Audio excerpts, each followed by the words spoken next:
All right. We're here today with Amelia Fletcher and Rob Pursey. How are you guys doing today? Oh, we're doing good, thank you. We're good. Autumn started today. Fall. It's fall. The fall started today. Yeah. Simultaneously, like they nearly always do. Mother Nature, huh? Mother Nature. It's really windy and damp and grim here. Isn't it like that most of the year? No, you people. Sometimes we get a sunny day here. We have had sunshine. We call it summer, and it lasts for about a week, and we get naked, run around, and then go back indoors. I don't get naked. Oh, sorry, yeah. I love summers in the UK. The sun usually sets around 10:30. You just sit outside at the pub, or you used to be able to. Yeah. We can still sit outside our pub. The little village where we live has got one pub. That's all it has got. But it's a good pub, and it's got a really nice garden, and the sun sets on that garden. So I've spent many happy evenings just drinking my beer in that pub. Yeah, and so far we can still just about socialise outside. So we do. Yeah. Now, I was going to introduce you guys and list your bands, but there's just like an infinite amount, and they just seem to keep proliferating. So, like, what ones are currently active? Okay. Well, the active ones. So the main one, I suppose, is the Catenary Wires, which is the two of us, recently joined by Andy Lewis, who plays bass, and Fay Hallam, who plays keyboard, and Ian Button, who plays drums. And all of those people have other musical lives as well, a lot of them more celebrated than ours. And then, so that's Catenary Wires, and we've done 2 LPs, and we're just about to do a third one. Oh. Which is nearly finished recording it. And then there's Swansea Sound, this is a band that emerged during lockdown. And what happened was that I'd written some songs that were too fast and sort of punky, really, for the Catenary Wires, because Catenary Wires is a fairly melancholy outfit. And we're very melancholy. And also, if I was singing the Catenary Wires, because my voice is low, I make any song sound melancholy, even if it is fast. So we got in touch with Hugh, who was Amelia's friend more than mine, because she sang in the Acoustics back in the day. And Hugh was the singer in the Acoustics. And I kind of thought he might want to try singing it. And he did. He recorded the singing on his phone in a cupboard and sent it back to us. And it sounded great. So we mixed the songs, on the basis of that. And then put the first single out a few weeks ago. And there's more in the pipeline. So that's so there's that. And then there's also one called European Sun, which is our friend Steve, who just writes great songs and didn't know how to record them. So we effectively arranged and recorded them for him. Then there's a thing called Nancy Gaffield and the Drift. Let's just put this The Drift. But the band is at the moment, Drift. It's got Nancy Gaffield with it, but it won't always. Okay. Oh. And Nancy Gaffield is a poet, and we basically do semi-improvised stuff, influenced by the rainy Kentish countryside in the background. Where we live is we're on the edge, we're near the sea, and there's a huge area of marshes, and then at the end of that there's Dungeness, which is this amazing shingle landscape, and it's known as Europe's only desert. It's a unique landscape, and it's a new landscape. So there were storms about 800 years ago which threw up all this shingle and created this extraordinary landscape, which is itself now, of course, under threat because it's only a few feet above sea level. So it's a fascinating place because it might be a very short-lived piece of landscape given what's happening with sea levels. And so the music we recorded, we call it marsh dub. It's very bass heavy. Nice. And then we met Nancy, who is a really brilliant, she's an American poet from Colorado who happens to be a professor of poetry at Canterbury University. And she had written a lot of poetry which was based on walking, on describing or poeticizing the landscape. And we had already started doing our music, and we met and discovered we were looking at landscapes, some of us interpreting it musically, and in her case interpreting it through words, and we combined with her to create this piece, which we then performed live. And now we've recorded, and it's coming out I'm very excited. I've never had it come out as a book. It's a book and a CD. This is a joint thing coming out thanks to her publisher, which comes out next month. Yeah, oh, nice. So you thought you were doing a music podcast, but actually it's turned into a literary podcast. Yeah. Just like that. Just like that. Wow. Are you guys close to Canterbury? Yeah. Yeah. It's about 15 miles away. Because since I first saw it's Catenary Wires. Yeah. When I first saw it, I thought it said Canterbury Wives, and I've never been able to see it otherwise since. It is confusing. We are the Catenary Wires from near Canterbury. And we have been introduced as the Canterbury Wives. Oh, all right. So I'm not alone. Yeah, no, not alone. And most American people also say catenary, I think, rather than catenary. Yeah, I would have said that if I had not heard you say it. Yeah. But now some English people say catenary. Yeah, well, basically it's a word that no one, well, actually Americans say more than English people. English people never say it because, I don't know, we just don't. But Rob liked the word, so it's now our band. We have a band name that no one can remember, basically. You're not alone. There's only two people we've met who knew what the word meant. And one is a friend of ours in the village who works as an electrical engineer on the railways. And so he deals with catenary wires all day long because he's fixing them. And the other was Amelia's old maths professor. He went, catenary, yes, and he could remember the graph, the formula. The equation for a catenary curve. So our fan base is mainly railway engineers and maths professors. It's pretty small. Strong fan base of two there. No, they're keen though. They're really loyal. They're really loyal. But it keeps it literary with that Canterbury connection. We're back to literature. Yeah, it's quite nice. It sort of rhymes. It's like a rhyme. Yeah, for sure. And also we kind of we did get because there was the Canterbury scene in the 70s, which were bands like Caravan, right. And those kind of bands that are very out of fashion, or they have been very out of fashion. And I didn't know much about Robert Wyatt. I knew about Robert Wyatt was part of that scene, a fantastic musician, and he's obviously outgrew it and became a kind of performer and a songwriter in his own right. But I got a bit obsessed with the Canterbury scene because it's this really strange group of quite idealistic, quite innocent, sort of hippies, but not really hippies, musos, really. I mean, they weren't like us. And I love the fact that, because we're not very good. Because we're not very good at playing, even after all these years. Well, we do our best. But but I love the fact that in this town, this amazing scene sort of mushroomed, and nothing's really happened since. Nothing has happened. Nothing happens in Canterbury now, as far as we can tell. Canterbury as a music town is not very alive. And yet it was for a while in the 70s. In the 70s, yeah. That's odd. Maybe we should make it so again. Yeah, if we change our name properly. Secret gears. Yeah. Well, what I wanted to talk to you guys about first is the Heavenly compilation that's coming out. Now, Abu the Heavenly, awesome name with the reference to Godard and Breathless. And you guys covered France Gall's Nous ne sommes pas des anges. We did. Yes. Were you big Francophiles? I'm a particularly big France Gall fan and a Serge Gainsbourg fan, even though I have to hold in my head that he's pretty hideous. But kind of rule that, get my head around that and still didn't actually keep it a big secret at the time. No, it wasn't like we're secret hideousness. And also, I mean, basically France specializes in these dodgy men that people like me somehow find attractive. So I don't think Jean-Luc Godard was really much better, but I absolutely love Abu de Souffle. My hair all my life has basically been inspired by Gene Seberg in that film. So yes, you got the right reference. My hair has been as well. I noticed that. Yeah, right off the bat. By Truffaut's hair is a thing I've studied at some length. Yeah. But we did do that song. The French song you mentioned was we did a set of 5 cover versions because someone asked us to, and 2 of the other ones are on the compilation LP, and each member of the band got to choose a song.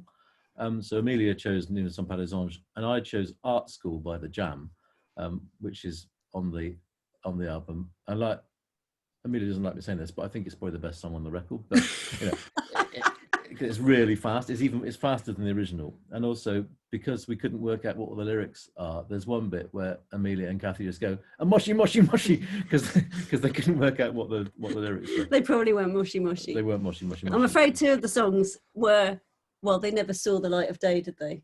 The ones that Kathy and Matthew chose. In fact, now they're saying, Kathy is saying, can't our songs come out since everyone seems interested in Heavenly now? But interestingly, we've lost the tapes. Can't find them. They were, and the third, the last one that Pete chose, which is actually also a brilliant song, is on the LP, which is that song by the Flaming Groovies. What's it called? You Tore Me Down. Yeah. Oh yeah. So yeah, those were the only covers we ever did, and I can't remember why we did it now because someone asked us to, so we did. There was a reason.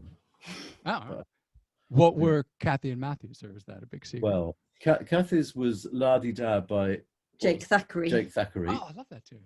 It's a great tune, but in our hands, it's not a happy experience. Well, it might be brilliant. We literally can't remember, but we don't remember it as being brilliant. And then the other one was a song by Bad Dream Fancy Dress. Oh. Which Matthew chose. Yeah. I can't remember what that song was called. No, not can I. But we have really genuinely lost the tape. So that's all I can tell you, really.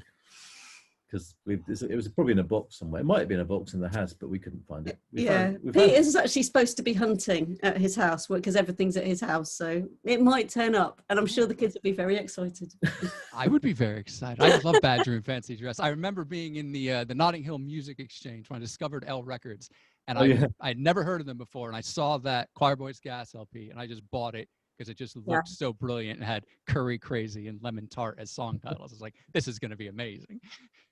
Yeah. Well, it's a song from that album, but I can't remember which one, and it's neither of those. The idea of these two cover versions might be more exciting than the actuality. But it might be better if we leave them undiscovered. Do you know that Franz Gall, Serge Gainsbourg song, Don Delay? It's a TV performance. They never actually recorded it, but I think it was on the box set. It's like a 40-second clip, and it's so catchy and so good, but there's no proper recording of it. I don't actually know it. God, I'm gonna have to go and have a look. I'll send you a link. It's like Milk Teeth, Baby Teeth, and it's like some TV show. Oh wow. Yeah. Well, that's not one of the ones where she got upset and hid in her room because it was ruder than she thought it was. I don't think so. There's one called La Sucette, which is about a lollipop, and she hadn't realised that it had lascivious connotations. And obviously, she was a very young girl, and when she worked it out, she hid herself away and was really ashamed. And that's a sad story. And Serge laughed and rubbed his trousers one more time. We could do a cover of that song that's never been done, and then lose it. So it could be a doubly lost cover version. Yeah. That is a great idea. Infinite regression of cover versions that never gets heard. Yeah, let's do that. David Lee Roth recorded an all Spanish version of his Eat 'Em and Smile, his first solo album. Were you thinking of doing something similar with Operation Heavenly? Like with a French song? That would be a brilliant idea. Yeah, we should do it. The Wedding Present actually did do a few songs in French, and I used to sing with The Wedding Present. And so they did, Why Are You Being So Reasonable Now was Pourquoi Si Tu C'est Raisonnable. So I had to go and sing this same song I'd already sung in English in French, except I'm not too bad at French. I don't think David Gedge is too bad at French either, but he sang it in a Northern English accent. So I had to learn how to sing French in a Northern English accent, which was really quite hard. But, we got there. Keeping with the Van Halen segment of the interview. Let's do that. After Eddie, I tried to distract you by bringing in some indie singer, but you stick to your line. You stick, yeah, okay. Yeah, don't be distracted by that. I've had practice with this. Keep it Van Halen. After Eddie passed away, you posted about watching Spinal Tap and how Eddie didn't get the joke because it seemed all too real. Have you guys had many Spinal Tap moments yourselves over the years? I think in a way, question. I wish I could say we had, because I think that film is very much about men, isn't it? About men and their friendship. Because it's so. When we watched it again, because we thought one of our daughters would like it, and she did, and I find it almost made me cry because it's so sad at the end when the relationship breaks up. I think that it reminds me more of being when I was really young, being in bands with other male friends, whereas the bands we've been, it's always been men and women. And I don't think you get the same kind of tragicomic results. No. And we've also not ever been really super ambitious in terms of like stage things. Like our friends Saturn 5, they once did a thing where they decided to be a bit rock and they switched all the lights out and they had all the smoke and they came on in all the dark and everything. they hadn't figured out the fact they wouldn't be able to like actually find the leads to put in their guitars. And suddenly Greg went to the microphone and went, "Hello, can you put the lights up? We can't see properly." It was so uncool. And so it was their last gig as well. Oh, was it? Yeah. Oh. But they were indies. This is Greg Webster, who was in the band called the Razor Cuts. He's a friend of ours. Yeah, he didn't know how to be prog rock. He's indie to the core, and like, so he in that band they were pretending to be a bit rock, and it didn't work. Yeah, actually, my other favourite thing of a band that tried to do something and then suddenly realised it didn't work, which is a lot tweer than anything than Spinal Tap did, was Tiger Trap when we played with them, when they all were wearing roller skates, and then they suddenly realised that they couldn't actually do their guitar pedals, because every time they tried to do their guitar pedal, they fell over. So me and Kathy had to lie at the front of the audience, and when they nodded, press their guitar pedal. That was a great gig. So yeah, that was like the indie Spinal Tap. That was a really memorable gig. That was in Sacramento.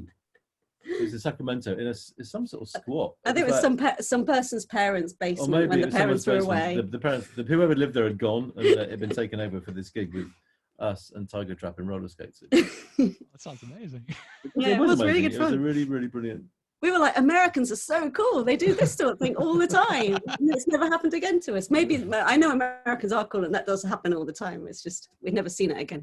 I've never actually seen a band on roller skates. Now, that's my number one ambition in life. I mean, it's amazing. Rose Girl in roller skates. To bring it back to Van Halen, of course, I read their ex-manager's autobiography, and he had just amazing stories. And he'd talk about like how on tour, David Lee Roth would wake everyone up at 8 in the morning in the hotel room wearing roller skates, ready to go. And no one wanted to join him. That is very cool. That should have been in Spinal Tap. The amazing thing about Spinal Tap is it's only 88 minutes long, but whenever I watch it, I see more things to laugh at that I hadn't noticed before. Yeah, it's what I loved the second time around was the director of the film, of the biopic. I can't remember his name. The guy with the beard, who is the Oh yeah. I think he's brilliant because it's so subtle. Because he's a really great depiction of that kind of quite sincere, earnest documentarian of the rock scene. He takes them really seriously. And then there's that brilliant bit at the end where the guys, they've split up, and he asks the, I can't remember the names of the characters, but the one with the long blonde hair says, "So how do you feel? Is it going to be okay?" And he goes, "Yeah." He's sort of, "Yeah, it'll be fine. We'll be good. We've been through this before." And the poor interviewer is so sad because it clearly is his favourite band, and they split up, and he just can't hide his. It's very subtly done, but he can't hide his real distress. That it's like a kid whose parents have divorced. He's like. Yeah, he's really, really moved, and it is a brilliantly. I think that's what is actually brilliant is all the performances are really quite subtle for a kind of quite silly film. Yeah. What brings what really works is that. No, it's a brilliant film. What was up with the heavenly Roman orgy photos that surfaced? I love those photos. I put them up. Amy's always suppressed those photos. I can't imagine why. We were like, I think I vaguely remember that when we did that third Heavenly LP, which was called The Decline and Fall of Heavenly, so obviously it had a Roman theme. So that was the excuse, and I think it's maybe Pete's idea.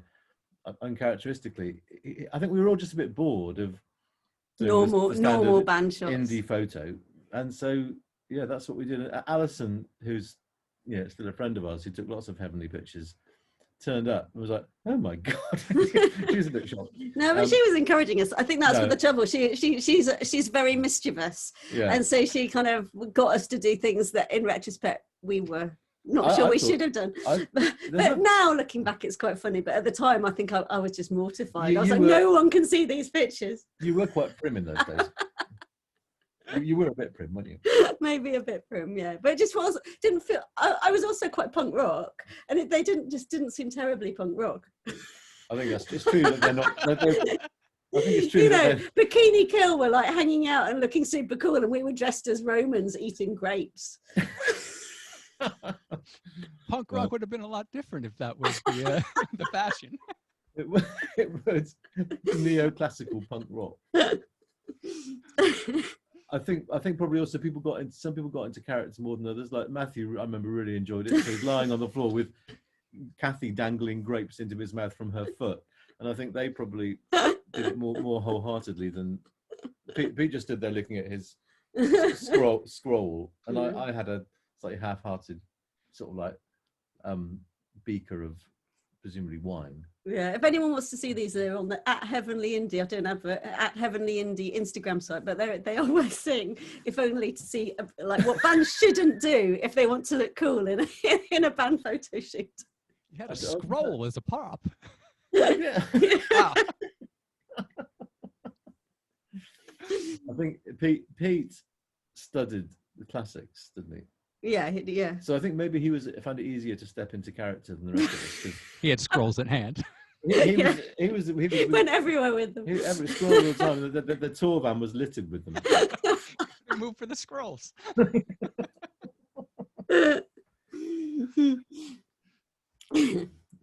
Yeah. Now, how I first heard Heavenly was on the Glass Arcade compilation. So I Fell in Love Last Night was the first song I heard back in '94. Got me into Sarah Records, totally excited. And then a few years later, I was making a mixtape for a friend of mine. And I put that song on, but when I handed it to her, I warned her that I don't mean anything by this, but this is a great song that you should know. She, of course, thought I was lying, and it turned into a whole big thing.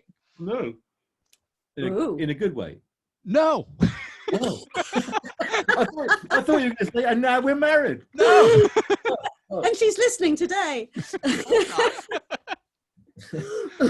But yeah, I remember like I was genuinely we were sharing really great music. I was like, oh, well, you should know this one. And it's like, nope. You ever had any mixtape mishaps? Oh. Not as disastrous as that.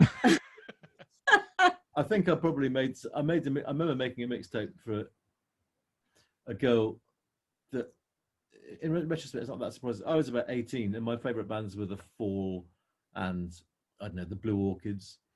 And I thought that somehow she might enjoy it if I gave her a compilation of, I mean, she liked things like Heaven 17 and, you know, stuff like that. Popular stuff. The relationship didn't last much longer than that, actually. No, well, I had. It is really dangerous, those mixtape things, because I mean, obviously, it's a thing you do when you like someone, or you used to do. So I gave them mixtapes to people, and they've given them back. But the worst one was this guy, and I don't know if this will mean anything to you, but I basically worked with him for a bit. He seemed quite sweet, and he said, "I've made you a mixtape," and then he gave it to me, and it was all bands like Marillion, which is so far away from anything that I could ever. I'd like then or have ever managed to like. I've actually tried to like them, but they're just terrible, really terrible. Yeah, so at that point I didn't know what to do. Like normally mixtapes are a bit close to what stuff you like, and you can kind of smile at least, but it was so far. Oh, I think as you describe it, I think I still realize that giving people mixtapes back then, it's a bit like when birds display each other their plumage. Yeah, it is. And, it absolutely is. And so my sort of plumage, which consisted of like the grey and browns of The Fall and the Blue Orchids, was clearly not. Yeah. She wanted something much more new, romantic, and fancy. Something a different gene pool. Yeah. Than I could offer. So did you make it through all 90 minutes of that Marillion mix? No, I don't. It was Marillion and other bands like Marillion. Marillion were probably the best of them. Wow. What other bands do you like Marillion? Oh, I don't know. Bands I hadn't heard of and don't want to. Bands with jesters on them. Yeah. So speaking of falling in love, do you guys remember when you first fell in love with music? It was like a moment when you're younger, you heard something and it was like, wow, this is for me. One of my earliest memories is hearing, and it can't have just come out because I'd be too young for it to happen, was hearing Itchy Park on the radio, the Small Faces song. And I must have been, I know I was about 3 or 4 because it was, because I can remember the kitchen and we moved from that kitchen when I was 4. And Itchy Park came on the radio and it sent a shiver down my spine with a doodle-doodle. And that was the first time I was like, I don't know if I fell in love. It was an infatuation. Yes. But yeah, I remember I remember it having a physical effect on me. Something about what that song did. It still does now, actually. But yeah, that was the time I fell in love with music But Yeah, when I grew up, there was always music around, and I always liked it. So I think I knew all of the words to Sergeant Pepper when I was about 6 or 5 or something, because just we had it, and I learned them all because there was a lyric sheet.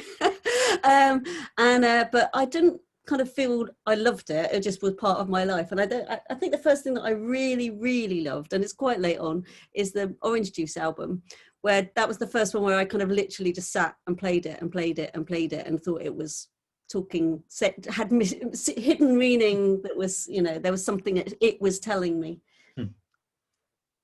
So yeah, proper love. mine was a childhood crush. Yeah. So Swansea Sound, Yeah. corporate indie band. Yeah. But while I was listening to it, I noticed that your 2 initials are A&R. Something going on. Whoa. That is kind of sinister. That's like finding the satanic messages on the when you Yeah. play it backwards, isn't it? I think you've rumbled us basically. And we did discover the Swansea Sound. Yeah. The Swansea. There's a good story about the name of the Swansea Sound, which and Hugh thought of it, and Hugh is from Swansea, and the woman who designed the sleeve is from Swansea, and the guy who put the first single out is also from Swansea. And Swansea's a pretty small town in Wales. It's not like that- it's not I've so driven small. okay, but it's not. Careful what you're saying. Okay, it's not. It's not. Says the person who lives in a fucking village with 10 people in it. Anyway, Okay, it's a city anyway. It's not a Yes. town. Anyway, so it's called Swansea Town because the Swansea had a much loved local radio station that was fairly mainstream, but it was run. All the DJs were local, and it was kind of full of local information. So it obviously worked as something where people felt like they were hearing their neighbours, as it were, talking about their city. And it played mainstream music and traffic information and sports reports, but people really liked it. But then this year, it was one of many radio stations that were bought up by a multinational company called Bauer, who have rebranded it along with loads of other regional radio stations as Greatest Hits Radio. So now the people of Swansea have to listen to some tit from London talking to them and pretending to know things about Swansea when they clearly don't. And so and it was the old I radio don't think they station. even pretend necessarily. No, I think it's just like it's centralised just a radio. really classic little story of corporate monstrosity and homogeneity taking over the world. Anyway, the Swansea Sound name and their logo therefore became vacant because they'd sort of rebranded. So we thought we would inhabit the name and the logo. So the logo is also from the radio station, which they've foolishly discarded. So we've taken it over. So there's a lot of sinister stuff going on here. Yeah. You don't want to go much further down this road. Oh, I It is do. so unlike the Catenary Wires, it is a political band in the way that the other band isn't, because I mean, Yeah. or it's political come satiric come, I don't know, it's quite direct. Yeah. I mean, and I suppose Swansea sounds like my responsibility because I've written all the songs for it so far. And I think probably, like I say, they're just songs that were too fast or too direct or too funny sometimes to be right for the Catenary Wires. Because It's also that Rob writes songs too fast. So if I let him have all his songs in the Catenary Wires, then the balance would really be, the balance isn't great anyway, but it would really shift. So this way he has another outlet, which keeps the balance within the Catenary Wires a little bit more even. yeah, that is the. I need to write faster is basically the you answer. need to But get your act together. But, How many yes, songs are there now for Swansea Sound? There's about 9 or 10 now. there's only 2 out, but Yeah, there are only there's 2 more out, but bubbling around. there's going to be a single. I'm quite pleased about this because it's a corporate indie band. Obviously, it's pretty obvious what that's about. And the next single is going to be called "Indies of the World," and it's a kind of, it's quite a light. It's a pop song, but it's a light-hearted injunction to the indies, i.e., people who haven't been totally corporatized, to rise up against corporations like Spotify. So the chorus mentions Spotify corruption, and to somehow to celebrate the kind of the message. I think we're going to be able to get it released on 4 different labels. So there's one in the States, one in Japan, and one here, which is us. We'll do it, and also in Wales, in Swansea. So the guy who did the first single, whose label is called Lavender Sweep. So he's going to do it as well. So there'll be Wales, England, Japan, and the United States all releasing this That's excellent. 7-inch tune. So it's a bit of a thing to work out. But I think we're getting there. Yeah, it'll probably be next February, I guess, that it comes out. We're making all of about 500 copies, and we're going to take the corporations by straight on, head on. Yeah, they're trembling. There's a lot of trembling going on. No, I think, to be fair, I mean, a lot of all this has been made possible because of Bandcamp, which has been, for a new band like this, which is brilliant. Yeah, it's kind of a perfect thing. So, and I love it. It's the fact that, because if you make a single, I mean, the best one in the world, it's going to cost, you know, $8, $9, $10, whatever to buy, because they're expensive things to make. But you can put it on Bandcamp, and it can be $1 a song, and you know, so suddenly music's sort of cheap again, which was the point of singles in the first place, I suppose. So it feels like for those people who really want the vinyl, they can buy it, and then for those who don't or can't afford it, they can just get the song on Bandcamp. But we won't be putting it on Spotify. So yeah, I saw you guys purposely don't have that. No, yeah, there's a bit of a row. So by the time they will go onto the album, we may possibly have got our head around the Spotify thing, but certainly not for the moment. Basically, Rob's theory is that Spotify is okay for kind of historical library music, but it isn't good for, like, you know, the modern, the exciting thing that we should all be excited about. So once Swansea Sound has become library music, we're allowed to put it up. That's exactly right. I mean, we're allowed to put it up on Spotify. If anybody's going to squeeze the tiny bit of juice of value out of it at the start, it'll be us, thanks. I mean, Spotify can, like, have it when it's library music. Spotify it's Muzak. It's the Muzak Corporation has been allowed to take over the world. There's a lot that's wrong with it, and if you can make a bit of noise about, I think people don't understand how bad it is. So I think, in a way, our relationship with Spotify as musicians is a bit like, it's like the same relationship that a chicken has in a factory farm. So they will farm as many bands as they can, and they will extract as many eggs or flesh or content as they possibly can, and they will make a lot of money out of it. And consumers go, oh, great, this chicken's cheap. And consumers go, oh, this music's great value. I can have whatever I want for a few dollars a month. But the reason it's cheap is because the chickens are living in sort of like little hutches that big, and the bands aren't getting any money. So it's a kind of like a conspiracy where the consumer is seen as the final arbiter of everything, or as the excuse for allowing a system that's basically exploitative and I think obscene. So we will make our little stand. Or at least I will. We'll make our little stand while our government signs a free trade agreement with America to allow us to have worse chicken conditions. So we but you know. I tell you, in a few years' time, indie musicians will be in little crates. Can't do the roller skates that way. They could be efficient. Put us in roller skates in our little crates, and you can just shove us along to the next performance. That rhymes. That's a lyric right there. I think we got the next song. Crates and skates. Crates and skates. It'd be a good T-shirt. Yeah. Now, the first single came out on Kasingle. Yeah. Yeah. And the Locksmiths had that song, the Kasingle Revival. Is there a conspiracy going on? I think there's a conspiracy going on. I think it's obviously a thing, and the reason I think it's a thing is that most people listen to music digitally, but a lot of them want there to be a physical artifact, which they probably never play. I think a lot of people who buy vinyl don't actually play it. They put it on the shelf and make it looks nice, and then they listen to it, you know, digitally. And so I guess it doesn't matter if it's a cassette or a piece of vinyl or a kind of, you know, a pavement slab. It kind of it gives it physical authenticity, but actually and there's something still feels weird about, because we were talking about all this Catenary Wires stuff that we're going to release next year, because we could do a digital single tomorrow just by releasing some data into the world, and it just feels a bit sad. And and if it was it's really strange. I think it shows our age that we just want there to be some degree of physicality of this thing that we've made. It's not real unless it's in some way physical, but then vinyl is really expensive, not particularly environmentally sound, and very hard to make at the moment because just all the factories are falling over.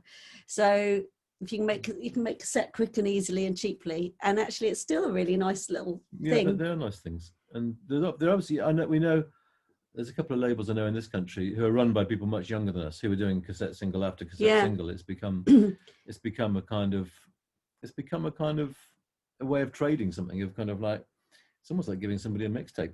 Like it's quite personal. And I think that and what we particularly liked, because obviously you probably are aware about the Pooh Sticks, which was Hugh's old band, had a song called On Tape, which is about how he had all these great records but on tape, and it's that given that history, it felt right for the first single to be on a single. And also it was because Hugh's mate who lived in Swansea, this guy called Ant who runs Lavender Sweep, he was really keen to do it, and so it just felt like the Swansea Sound's first single should come out of Swansea. And so, but he really likes funny formats, so he does cassette singles, but he also does, those dictaphones with really tiny cassettes. He's released stuff on those as well. Now that is slightly silly, I have to admit. I've never heard of that. Yeah, and he has 1-inch lathe cut discs. I mean, it's turning the form into the art, really. They kind of little. I mean, it's a different world in a way, but yeah, it worked. It was really cool, and it was good. I think he was chuffed because the Swansea Sound singles sold out in 6 hours or something. So he was like, yeah, it was a good day's work at Lavender Sweep because nice. people wanted them. Good night's work, actually. He was asleep when it happened. He woke up and he was like, "Oh, they've all sold out." Yeah, and but also it was cassette week because he obviously is linked to lots of other people who do cassettes, and there was a thing called Cassette Week where they all hooked up and released quite a lot of cassette stuff at the same time. Wow. The kind of global cassette federation. we were part of that. Global Cassette Federation, the GCF. Yeah, them. I was going to ask, why did you choose for A Buddha Heavenly for it to be a singles compilation rather than sort of a greatest hits? Well, it's got all the singles on it, and therefore, if you had a kind of greatest hits, everything would be on it, because we didn't have enough records to have a proper greatest hits, or even any hits, but which is a minor thing. But it's just seemed the most kind of true thing, and it is a bit weird because it has got the B-sides and things like that, and there's definitely songs like See As a Heavenly Option that are not on it because they weren't singles and they were on albums, but they're kind of the singles that never happened. They're actually the ones that everyone thinks were the singles.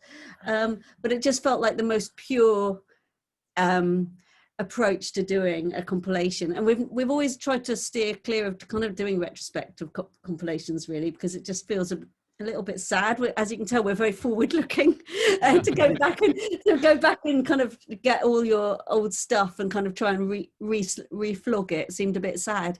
But so many of those singles are not very easy to find, and people are spending silly money on them on Discogs and stuff. So we thought it would be it was the right thing to do in a way to make it available again. Because I think all the albums you can still get one way or another, like digitally or otherwise, but the singles are some of them are quite hard to come by. So it felt like it had some validity as a thing. For people who didn't have, maybe had one single or two, then you could have. And also Sarah Records is also quite political in their way, and they didn't like the idea of singles being on albums. Like most people use singles to promote albums, they didn't do that.